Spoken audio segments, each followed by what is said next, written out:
Hello everyone, অঙ্কনের রান্নাঘর চ্যানেলে আপনাদের সকলকে স্বাগত জানাই। আজ আমি যে রেসিপিটি আপনাদের সাথে শেয়ার করব সেটা হলো সর্ষে দিয়ে ডিমের তরকারি। এই রেসিপিটি তৈরি করার জন্য আমরা প্রথমেই নিয়ে নিচ্ছি ডিম, যেগুলো আমরা আগে থেকেই সেদ্ধ করে নিয়েছি। এরপর আমরা কড়াইটা গরম হয়ে যাওয়ার পর কিছুটা পরিমাণ সাদা তেল, কিছুটা পরিমাণ সর্ষের তেল দিয়ে ডিমগুলো এক এক করে ভালো করে ভেজে নিচ্ছি।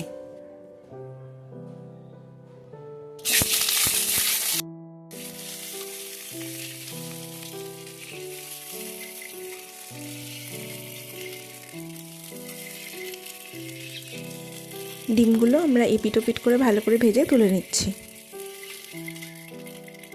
এরপর আমরা কড়াইতে ওই তেলটার মধ্যে কিছুটা পরিমাণ আদা বাটা দিয়ে সেটাকে ভালো করে ভেজে নিচ্ছি।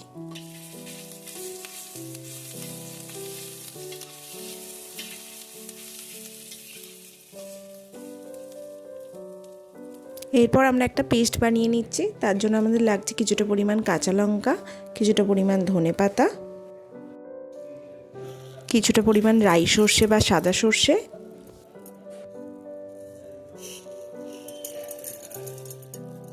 কিছুটা পরিমাণ কালো সর্ষে আর পরিমাণ মতো কিছুটা নুন। এর সাথে আমরা অল্প করে জল মিশিয়ে নিচ্ছি। তারপর মিক্সার গ্রাইন্ডারে এটা পেস্ট করে নিচ্ছি।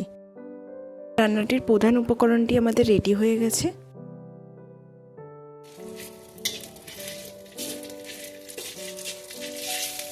আদাটা গোল্ডেন কালারের রং হয়ে যাওয়ার পর আমরা এর সাথে কিছুটা পরিমাণ হলুদ অ্যাড করে নিচ্ছি।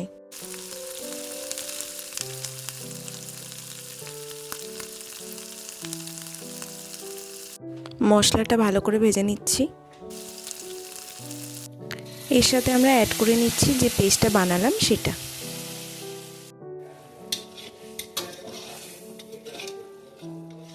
গ্যাসের ফ্লেমটা হাইতে রেখে আমরা আগে ভালো করে মশলাটা ভেজে নিচ্ছি এবং মিশিয়ে নিচ্ছি।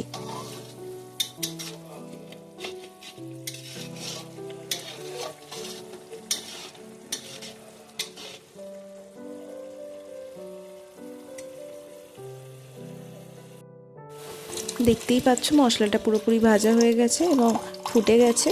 এরপর আমরা এর সাথে কিছুটা পরিমাণ দুধ অ্যাড করে নিচ্ছি। তোমরা চাইলে ফ্রেশ ক্রিমও ইউজ করতে পারো।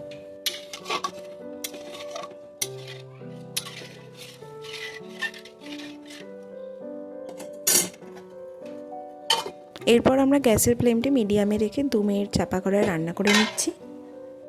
এরপর আমরা এর সাথে অ্যাড করে নিচ্ছি কিছুটা পরিমাণ পোস্ত। পোস্তটা দেওয়ার পর আমরা ভালো করে মিশিয়ে নিচ্ছি। সব মশলাগুলো ভালো করে কষানো হয়ে যাওয়ার পর আমরা এর মধ্যে পরিমাণ মতো জল দিয়ে নিচ্ছি।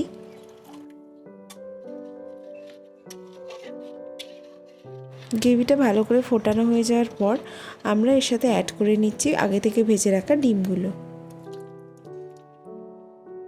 এরপর আমরা গ্যাসের ফ্লেমটি লো করে চাপা কড়ায় 2 মিনিট ধরে রান্নাটা করে নেব। 2 মিনিট পর গ্যাসের ওভেনটি বন্ধ করে আজকের রেসিপিটি পরিবেশন করুন গরম ভাতের সাথে বা পোলাওয়ের সাথে। Thank you for watching.